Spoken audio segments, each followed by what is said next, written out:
So let's put this in terms of a chemical reaction. Just like in the tricycle, the limiting reactant or the limiting reagent, again, those two terms are going to be used interchangeably, is the reactant that is completely consumed in the reaction. In our example, the wheels were completely consumed. We used up all of the wheels. It was our limiting reactant. The limiting reactant is not present in sufficient quantity to react with the other reactants. We do not have enough wheels, in my example, to use up all 200 grips. We do not have enough wheels to use up all 150 frames. The wheels were not present in sufficient quantity. We did not have enough wheels to complete all of the tricycles to react with all the other reactants. The reaction stops when the limiting reactant is completely used up. I stop building tricycles when I ran out of wheels. Any remaining reactants is considered excess, the grips and the frame. The amount of product formed is determined only by the limiting reactant. Whichever of these values is lowest tells us which one is the limiting reactant. This one is true, these two are false. The smallest number. Cool.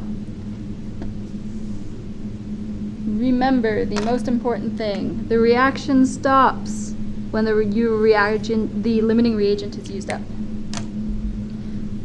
Anything else left over is called excess. So let's try a chemical reaction. In a reaction to produce zinc sulfide, so that means after the arrow we have zinc sulfide. Zinc has a charge of 2, sulfur has a charge of -2, crisscross zinc sulfide. We produce zinc sulfide from 5 grams of zinc, which is just Zn, and 3 grams of sulfur, which happens to be S8, a version of sulfur that's 8 sulfur atoms stuck together. We want to figure out the limiting reagent and the mass of zinc sulfide produced. Great. First thing we need to balance this. Is this balanced as it is? No. We have 8 sulfurs, we need 8 sulfurs. But if we have 8 zinc sulfides, we need 8 zincs. Much better. Now balanced. Wonderful. So we're going to test this. 2 different tests. If zinc is the limiting. If zinc is limiting, we're going to do a mass-to-mass calculations and figure out if we use up all of our zinc, how much zinc sulfide will I make? Well, how much zinc do I start with? 5 grams.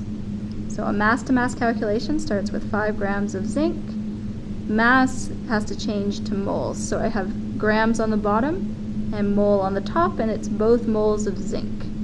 So grams, I need to look at my periodic table, look for the molar mass of zinc, and it happens to be 65.41 grams of zinc is the same as 1 mole of zinc, and that would tell me the moles of zinc.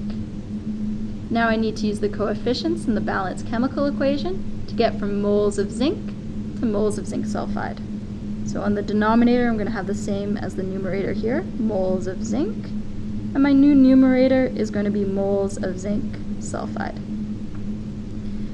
From the balanced chemical equation, I have 8 and 8. I'm going to leave them as 8 and 8. If you really want, you may see that this is actually just 1 to 1. You're more than happy to do it that way as well. Both answers should be fine. Moles of zinc, moles of zinc. I really want my answer to be in grams, mostly because eventually I want the mass of zinc sulfide produced. So I may as well go ahead and do that. Moles of zinc sulfide, and I need grams of zinc sulfide at the numerator. So those will cancel. This is the molar mass. 1 mole of zinc sulfide gives me 97.48 grams of zinc sulfide. If I go ahead and put this in the calculator, I can end up with 7.45 grams of product. All right, so take a second in this video, pause, make sure that you understand where all these came from, why we're doing each of these steps along the way, but it's simply a mass-to-mass calculation, assuming that we use up all of our zinc, and we'd end up with 7.45 grams of zinc sulfide. I'm not sure if my assumption is true yet. The only way I'm going to know if my assumption is true is to check the other assumption. The only other option is that zinc is limiting. That means zinc runs out first. Or sulfur might run out first. So the other assumption is going to be if S8 is limiting. We're going to run a same calculation, except instead of working with zinc, we're going to start with sulfur. So in that case, it's going to be 3 grams of sulfur. But it's essentially going to have the same steps. In the end, if I end up with a number that is smaller than 7.45, if this number is smaller than this number, that means that sulfur was our limiting reagent, and that this number right here is false. If the number I end up with here is larger than this number here, that means that sulfur is not limiting, this is wrong, scratch, scratch, scratch, scratch, scratch, and that zinc was limiting. So let's check it out. 3 grams of sulfur. Now I need the molar mass of sulfur, grams of sulfur, and moles of sulfur. In this case, watch the 8. The molar mass of sulfur is not 32, it's more like 256. I'm going to check out the mole ratio. So here's sulfur to zinc sulfide. 1 mole of sulfur is 8 moles of zinc sulfide. And now I want the molar mass, which I've already done. 97.48 grams of zinc sulfide gives me 1 mole of zinc sulfide. Grams of sulfur, moles of sulfur, moles of sulfur, moles of sulfide, grams of sulfide.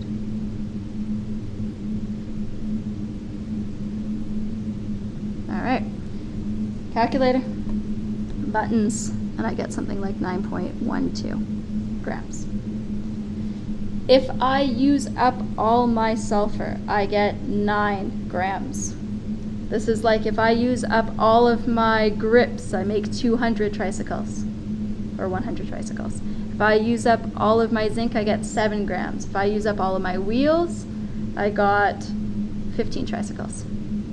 Which of these is true? This one is false. Not true. This one is true.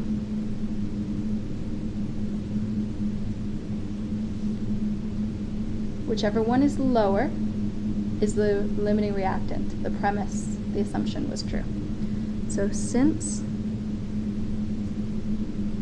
the mass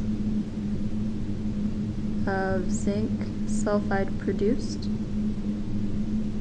from 5 grams of zinc is lower than the mass of zinc sulfide produced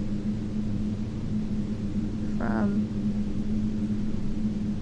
3 grams of sulfur, zinc is limiting.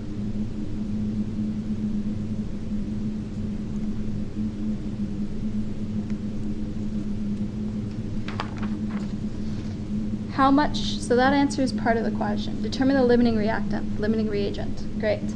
And the mass of zinc sulfide produced. So I have 2 options for that.